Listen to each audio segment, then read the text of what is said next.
नमस्कार, मैं दिव्या तिवारी। आप देख रहे हैं मीडिया वॉइस।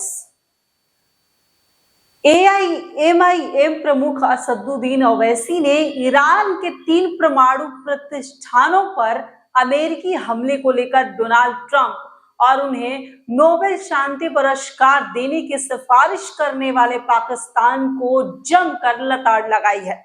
उन्होंने इजराइल और ईरान के बीच चल रहे संघर्ष के बीच अमेरिका की एंट्री पर कहा है कि क्या इसलिए पाकिस्तान ने ट्रंप को शांति पुरस्कार देने की सिफारिश की थी?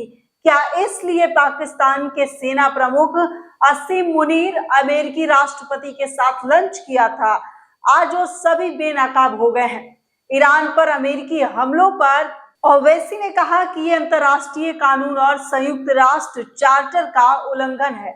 ऐसा करने पर मुझे यकीन आने वाले 5 साल में ईरान एक परमाणु राज्य बन जाएगा। हमले से पहले ईरान ने अपने भंडार को परिवर्तन कर दिया है। ये एक निवारक नहीं होगा और अब कई अरब देश सोचेंगे कि उन्हें परमाणु क्षमता की जरूरत है।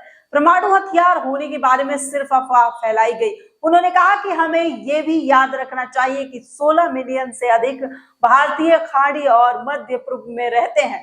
अगर उस क्षेत्र में युद्ध छिड़ जाता है तो दुर्भाग्य से बहुत संभव है तो इसका वहां रहने वाले भारतीयों पर गंभीर प्रभाव पड़ेगा।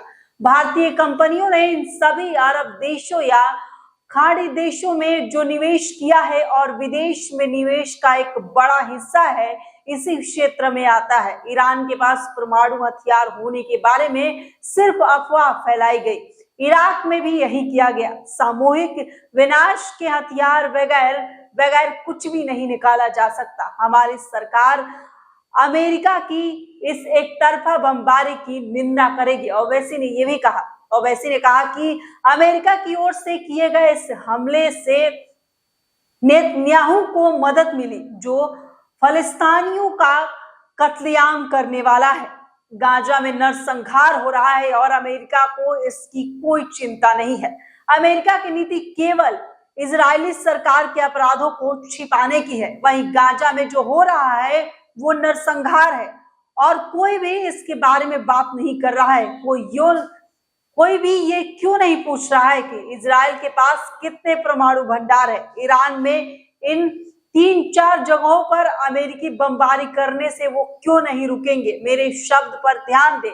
ईरान भी अगले 5 से 10 वर्षों में ऐसा करेगा। दूसरे देश भी ऐसा करेंगे क्योंकि अब उन्हें एहसास हो गया है कि परमाणु बम और परमाणु हथियार होना ही इजराइल के वर्चस्व के खिलाफ एकमात्र निवारक है। मुझे उम्मीद है कि हमारी सरकार अमेरिका की इस एक तरफा बमबारी की निंदा करेगी जो अंतर्राष्ट्रीय कानून और संयुक्त राष्ट्र चार्टर का उल्लंघन है।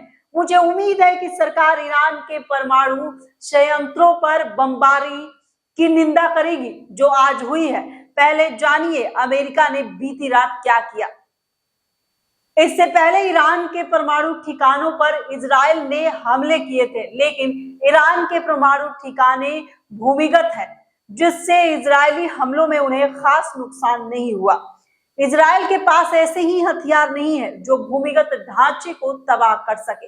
इस बीच अमेरिका की एंट्री हुई और अमेरिका ने अपने सबसे खास हथियारों में से एक B-2 स्टील्थ बॉम्बर से 30,000 पाउंड के मैसिव ऑर्डिनेंस पेनिट्रेटर या बैंकर बस्टर बमों का इस्तेमाल किया जो जमीन के भीतर भी भारी तबाही मचाने की ताकत रखते हैं। इस दौरान अमेरिका ने 3 प्रमुख ईरानी परमाणु ठिकानों मोड़ो, नंताज और कई ठिकानों को निशाना बनाया।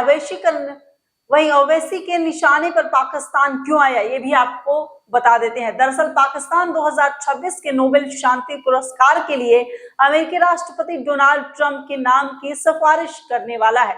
उसका कहना है कि भारत पाकिस्तान संघर्ष के दौरान ट्रंप के कूटनीतिक दखल और मध्यस्थता ने बड़े युद्ध टालने में मदद की। ये आधिकारिक ऐलान ट्रंप के व्हाइट हाउस में पाकिस्तानी सेना प्रमुख असीम मुनीर मेजबानी के 3 दिन बाद किया गया। नोबेल के लिए नामित करने के वादों पर ही मुनीर को आमंत्रित किया गया था। गौरतलब है कि पाकिस्तान की ओर से नोबेल के लिए ट्रंप को नामित करने के वादे पर ही मुनीर को व्हाइट हाउस में आमंत्रित किया गया था।